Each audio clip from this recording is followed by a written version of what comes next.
Votre correspondant. Fanambarana. Izahay tanora mpitolona tamin'ny hetsika GNZ teny Ankanja dia mampatsiahy ny vahoaka malagasy manontolo fa nisy tokoa ny fitakiana sy ny tolona izay nataontsika ho fanavotana ny firenena. Saingy ankehitriny dia hita mazava nefa fa tsy misy ny fienoana na misy fasadatsada fa indrindra tsy misy ny fanomezan-danja ny antony ny jorontsika teny Ankanja. Ireo olona fitondrana teo aloha ihany no mibahana ny fitantanana amin'izao refondation izao. Refondation no misy amin'izao fa tsy refondation.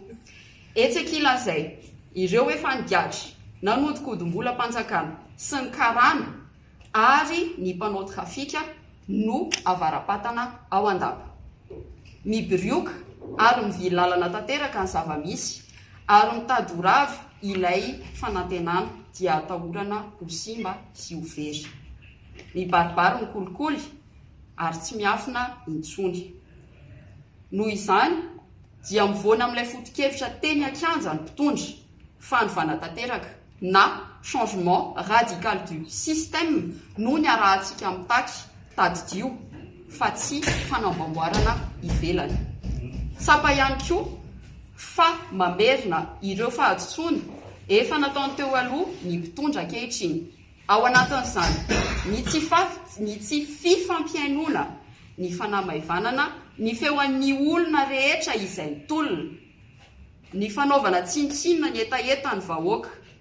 Ka manoloana izany rehetra izany dia manambara ampahibe maso izahay fa tsy hijery fotsiny, tsy anaiky ny ahafaty-momoka ny tolontsika na angalarana izany na ho confisquena fotsiny.